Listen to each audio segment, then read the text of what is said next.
Stage पर perform करते वक्त आरोही के कपड़े पानी गिरने की वजह से इनविजिबल हो गए थे। फिर शिवाय उससे काफी नाराज हो गया। घर जाते हुए अचानक शिवाय ने कार साइड में लगा दी और आरोही के एकदम करीब आ गया। उसने अपना कोट भी उतार दिया था। ये देखकर आरोही के मन में गलत गलत ख्याल आने लगे। वो उसे देखकर अपने मन में बोली, ये क्या कर रहे हैं? कपड़े क्यों उतार रहे हैं? कहीं ये बीच सड़क में, ओह गॉड, ऐसा नहीं हो सकता। बीच सड़क में कोई ऐसी हरकतें करता है क्या? शिवाय ने अपनी सीट बेल्ट निकाली और फिर आरोही की सीट बेल्ट भी हटा दी। इसके बाद वो फोर्सफुली आरोही से कोट उतरवाने लगा। वो गुस्से में बोली, शिवाय आप क्या कर रहे हैं? देखिए, अगर आपके कुछ गलत इरादे हैं ना, तो मैं पहले ही बता दूं कि मैं ऐसा वैसा कुछ नहीं करने वाली। क्या ऐसा वैसा? तुम चुप नहीं बैठ सकती? हमेशा इतना बोलना जरूरी नहीं होता आरोही। इतना बोलकर शिवाय ने उसका वो कोट उतरवा दिया और उसे अपना कोट पहना दिया। वो बस ये सब कुछ इसलिए कर रहा था क्योंकि उसे बिल्कुल अच्छा नहीं लग रहा था कि वो रोहित का कोट पहन कर रहे। इसके बाद वो वापस कार ड्राइव करने लगा। आरोही के मन में जितने भी ख्याल आ रहे थे वो सारे क्लियर हो गए। शिवाय का कुछ भी गलत करने का इरादा नहीं था। आरोही को उसका ये रिएक्शन देखकर समझ नहीं आ रहा था कि उसे हंसना चाहिए या फिर उसे इस बात को सीरियसली लेना चाहिए। पर जो भी हो, उसे शिवाय की ये अटेंशन पसंद आ रही थी। इनफैक्ट जब शिवाय उसके करीब आया था तो आरोही को बहुत अच्छा लगा था। कुछ ही देर में वो लोग घर पहुंच गए। शिवाय ने घर आने के बाद आरोही से कोई बात नहीं की, बल्कि कुछ दिन तक उन दोनों के बीच में दूरियां ही बनी रही। ये दूरियां आरोही को परेशान कर रही थी। उसे लगा कि शायद उसमें कोई कमी है, इसलिए शिवाय उस पर कोई ध्यान नहीं देता। वो खुद को मिरर में निहारते हुए बोली, आरोही तुझे सच में एक मेकओवर की जरूरत है। तेरा इतना हैंडसम हस्बैंड तेरी तरफ आंख उठाकर भी नहीं देखता। खुद को सेक्सी बना, फिगर मेंटेन कर। कैसे बाल हो रखे हैं तेरे? कुछ कर आरोही, कुछ कर। इस तरह से तुझे कभी भी शिवाय की अटेंशन नहीं मिलेगी। आरोही खुद को मिरर में निहार रही थी और खुद ही को तसल्ली भी दे रही थी। वो खुद को चेंज करने के लिए मोटिवेट कर रही थी। पर तभी अचानक से उसके दिमाग में दूसरा ख्याल आया, एक मिनट, मैं शिवाय के लिए खुद को क्यों बदलूं? मैं उसकी अटेंशन क्यों लेना चाहती हूँ? मुझे कब से उसकी अटेंशन से फर्क पड़ने लग गया? आरोही थोड़ा परेशान थी क्योंकि वो एक तरफ शिवाय की अटेंशन भी लेना चाहती थी, पर दूसरी तरफ उसे अजीब भी लग रहा था। उसे लग रहा था वो ये सब क्यों करे? उन दोनों की शादी तो बस एक समझौता है। फिर शिवाय के लिए इतना कुछ करने की क्या जरूरत है? पर उसका मन नहीं मान रहा था। वो खुद को बदलना चाहती थी। वो खुद को अट्रैक्टिव बनाना चाहती थी ताकि लोगों की अटेंशन उसकी तरफ आए। अगले दिन उसने डिसाइड किया कि वो पार्लर जाएगी और खुद में कुछ चेंजेस लेकर आएगी। उसने अपना हेयर कट करवाना था, नेल एक्सटेंशंस करवाने थे और मैनिक्योर एंड पेडिक्योर भी करवाना था। इसके अलावा वो अपना स्टाइल भी चेंज करना चाहती थी, तो उसे कुछ शॉपिंग भी करनी थी। पर जैसे ही वो जाने लगी, उसने अपना पर्स देखा जो बिल्कुल खाली था। वो खुद पे तंज कसते हुए बोली, वाह मैडम, पर्स में 1 रुपए नहीं है और चली शॉपिंग करने। मैं तो भूल ही गई थी कि अब मैं जॉब नहीं करती। थोड़े बहुत पैसे तो हैं, पर वो मैं इन सब में वेस्ट नहीं कर सकती। क्या करूं? आइडिया, मेरा देवर कब काम आएगा, उससे मांग लेती हूँ। उसने ये सोच तो लिया था, पर वो बहुत झिझक रही थी। पर फिर उसने सोचा उधार की तरह मांग लेगी और फिर जल्दी ही लौटा भी देगी। वो जल्दी से राज के कमरे में आ गई। राज इतने दिनों बाद आरोही को वहाँ खड़ा देखकर थोड़ा हैरान हुआ। उसने पूछा, क्या बात है, आज सूरज कहाँ से उग गया? आप मेरे कमरे में कैसे? आरोही ने कहा, हाँ वो मुझे तुम्हारी छोटी सी हेल्प चाहिए। राज ने कहा, हाँ बोलिए, क्या हेल्प चाहिए? आरोही ने धीरे से आवाज में उससे कहा, वो बात ये है कि एक्चुअली मुझे थोड़े से पैसे चाहिए थे।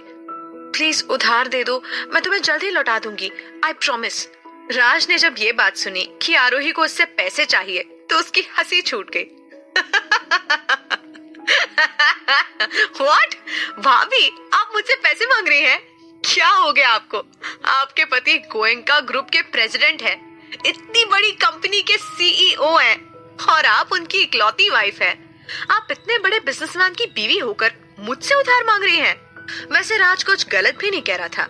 आरोही इतने बड़े बिजनेसमैन की वाइफ थी, उसे पैसों की क्या कमी, पर फिर भी उसे किसी और से उधार मांगने पड़ रहे थे। ये बात सुनकर आरोही को काफी शर्म आई, पर वो क्या कर सकती थी। सच्चाई यही थी कि उसके पास सच में पैसे नहीं थे और वो शिवाय से पैसे नहीं ले सकती थी। वो थोड़ा अपसेट होते हुए बोली, अब चाहे तुम मेरा मजाक उड़ाओ या फिर मुझे कुछ भी बोलो, पर सच्चाई तो ये है कि मेरे पास बिल्कुल पैसे नहीं है और मुझे सच में जरूरत है। राज ने जल्दी से पूछा, अच्छा ठीक है, मैं आपका मजाक भी नहीं उड़ाऊंगा और आपको पैसे भी दे दूंगा। बस मेरी एक शर्त है, आपको मुझे बताना होगा कि आपको पैसे क्यों चाहिए। आरोही ने कहा, वो बात यह है कि मैं खुद को चेंज करना चाहती हूँ। मुझे ऐसा लगता है कि शायद मैं दूसरी लड़कियों जैसे अट्रैक्टिव नहीं दिखती, तो मुझे खुद को चेंज करना है।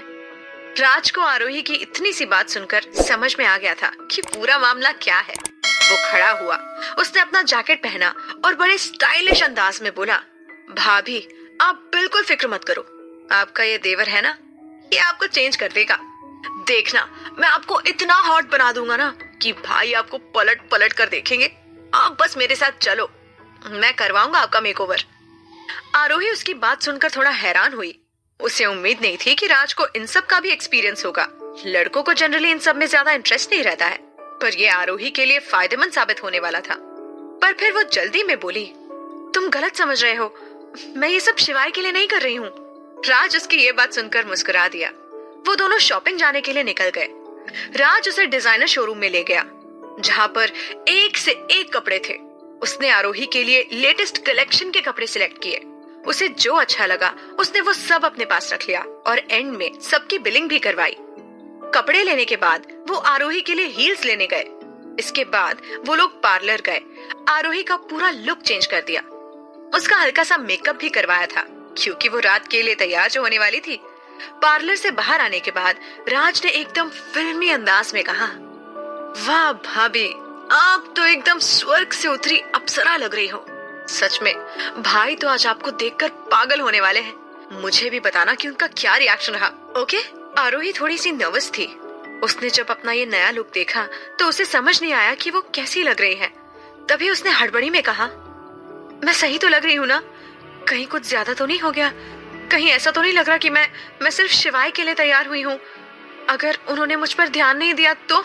राज ने उसे तसल्ली देते हुए कहा, भाभी आप इतनी टेंशन क्यों ले रही हो? चिल करो, आप तो आज भाई के साथ बैठकर डिनर करना। जब वो आपको इस अंदाज में डिनर टेबल पर देखेंगे ना, तो माँ कसम पिघल ही जाएंगे। पर हाँ, आपको अपना एटीट्यूड बिल्कुल भी कम नहीं करना। राज की बातों से आरोही को थोड़ा कॉन्फिडेंस तो मिल रहा था। उसे लगा कि वो ये काम कर सकती है। शाम हुई और वो डिनर टेबल सजाने लगी। आज पहली बार शादी के बाद वो दोनों साथ में बैठकर ऐसे डिनर करने वाले थे। आरोही थोड़ा रोमांटिक माहौल बनाना चाहती थी, जिसके लिए उसने वहां कैंडल भी लगाई और थोड़ी थोड़ी रोज पेटल्स भी डाल दी। जब वो डिनर टेबल रेडी हो गया तो उसने कहा, शायद ये गुलाब की पत्तियां कुछ ज्यादा हो गई है ना, इन्हें हटा देती हूँ, वरना एक्सट्रीम रोमांटिक माहौल बन जाएगा। इतना बोलकर उसने वो रोज पेटल्स वहां से हटा दी। अब वो शिवाय के आने का इंतजार करने लगी। जब शिवाय घर आया और उसने सारा अरेंजमेंट देखा तो वो शॉक हो गया। उसने अपने मन में बोला, ये सब आज कुछ स्पेशल है क्या? टेबल पर कैंडल क्यों लगी हुई है और यहाँ का माहौल इतना रोमांटिक क्यों लग रहा है? वो सब चीजें चेक करके डिनर करने आया। वो जब चेंज करके डिनर करने आया तो उसने आरोही को एकदम अच्छे से देखा। उसे पहली नजर में ही वो पसंद आ गई थी, पर उसने अभी तक उसकी कोई तारीफ नहीं की थी। उसने कैंडल्स को देखते हुए पूछा, आज कुछ स्पेशल है क्या आरोही? आरोही उसकी आवाज सुनकर नर्वस हो गई। वो बोली, नहीं नहीं, वो बस ऐसे ही।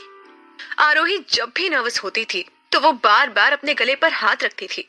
इस वक्त भी वो यही कर रही थी। वो लगातार अपने गले को मसले जा रही थी, पर ये चीज शिवाय को अट्रैक्ट करने लगी। शिवाय का मन तो कर रहा था कि वो इसी वक्त उसे अपनी बाहों में ले ले। उसने आज से पहले कभी भी इतनी सुंदर लड़की नहीं देखी थी। आरोही शिवाय की तारीफ करने का इंतजार कर रही थी, पर शिवाय ने उसे कुछ भी नहीं कहा। वो चुपचाप बैठकर अपना डिनर करने लगा। आरोही ने कुछ देर इंतजार किया, पर अभी भी शिवाय कुछ नहीं बोल रहा था। ये तो कुछ भी नहीं बोल रहे हैं, शायद इन्हें मैं अच्छी नहीं लगी। मेरी सारी मेहनत बेकार हो गई, ऊपर से उधारी हो गई वो अलग। क्या यार, सारा मूड खराब कर दिया। उसने बहुत देर तक इंतजार किया, पर कुछ भी नहीं हुआ। वो बहुत ज्यादा अपसेट हो गई थी, इसलिए अपना डिनर आधा छोड़कर वो उठ गई।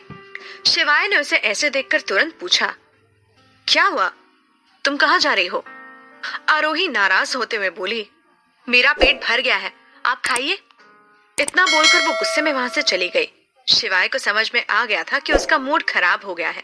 अब उसे थोड़ा रिग्रेट हो रहा था कि उसने उसकी तारीफ क्यों नहीं की। अगर छोटा सा कॉम्प्लीमेंट भी दे देता तो शायद उसे काफी अच्छा लगता। वहीं दूसरी तरफ आरोही कमरे में आई। उसने अपनी इयररिंग्स उतारकर साइड में रख दिए और गले से नेकलेस भी उतार दिया। इसके बाद वो खिड़की के साइड में जाकर खड़ी हो गई। इस वक्त उसकी आंखों में आंसू थे। वो वहां खड़ी थी कि तभी उसे किसी की परछाई दिखाई दी। कोई घर के पीछे से उसे देख रहा था। ये कौन है? आरोही के मन में तुरंत ये सवाल आया, आखिर कौन था ये? या किसी ने आरोही पर नजर रखी हुई थी? और क्या शिवाय को अपनी गलती का एहसास होगा? क्या उन दोनों के बीच कभी नजदीकियां आएंगी?